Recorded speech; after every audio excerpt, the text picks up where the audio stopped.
Halo rekan-rekan di mana saja berada. Selamat datang di channel ini, channel yang berbagi informasi seputar PNS, P3K, dan juga honorer. Admin berharap rekan-rekan semua berada dalam keadaan yang sehat selalu. Mari simak video yang admin bagikan pada kesempatan ini. Rekan sekalian, pada video kali ini admin berbagi informasi terkait honorer seperti yang dilansir dari jpnn.com bahwa honorer K2 minta formasi tenaga teknis P3K 2023 setara guru, ijazah SMA diakomodasi.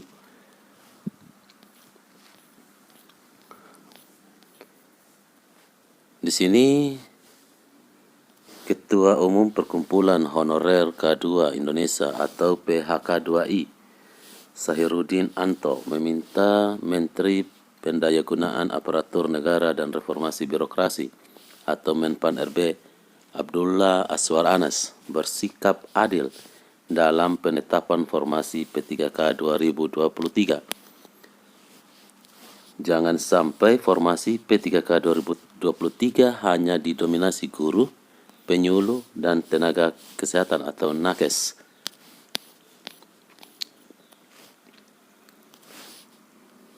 Tolong, Pak Menpan RB Azwar Anas, berikan keadilan kepada kami, honorer K2 tenaga teknis.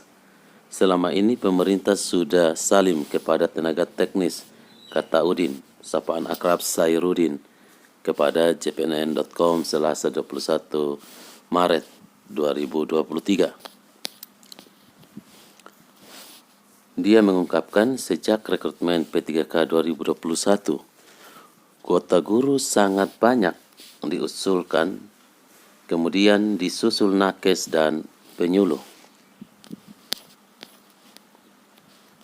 Sementara honorer tenaga teknis yang nyata-nyata bekerja di semua lintas instansi malah terabaikan. Persyaratan yang sulit ditambah tidak adanya afirmasi membuat honorer K2 teknis administrasi kalah sebelum bertempur.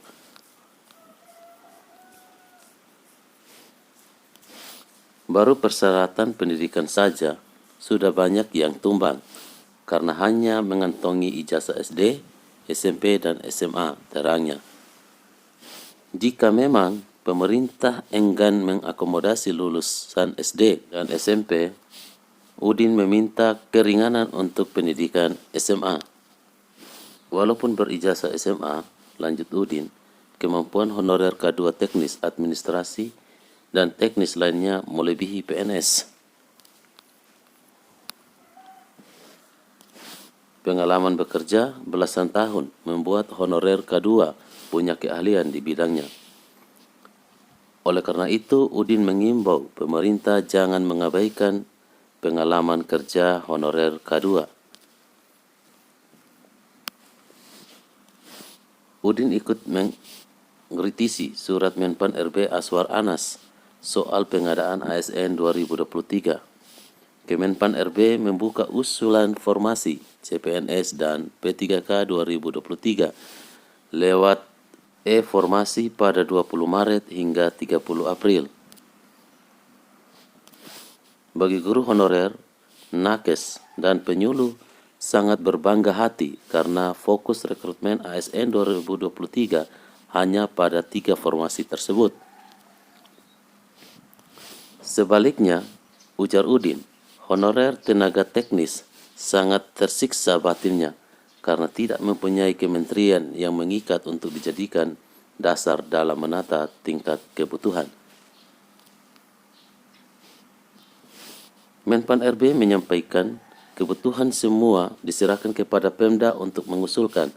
Tetapi bagi kami, tenaga teknis sangat sulit mendapatkan kuota penerimaan karena nomenklatur yang membatasi terhadap tingkat kebutuhan, tuturnya. Dia mencontohkan jabatan arsiparis tidak ada nomenklatur yang menjadi dasar untuk diajukan sebagai kebutuhan. sebab jenjang kualifikasi pendidikan minimal tingkat terampil dan pratama, sedangkan hampir 90% rata-rata honorernya berstatus pendidikan SMA. Lalu, sampai kapan honorer ini dijadikan tameng dalam rutinitas kerja kantor yang diberi honor di bawah garis kemanusiaan dan keadilan?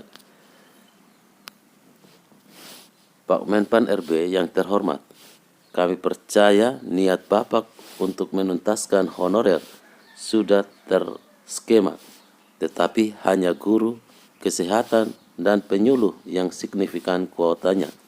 Lalu kami tenaga teknis ini mau dibawa kemana, ujarnya. Apakah ini suatu keadilan atau tenaga teknis hanya menunggu sampai seluruh guru dan kesehatan habis?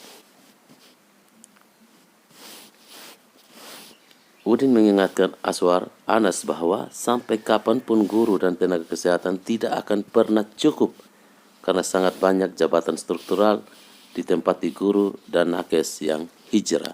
Ada guru yang jadi kepala seksi, kepala bidang atau kepala dinas, perawat dan bidan yang bersekolah lanjut, kuliah di prodi kesehatan masyarakat agar bisa duduk di jabatan struktural, dan masih banyak lagi.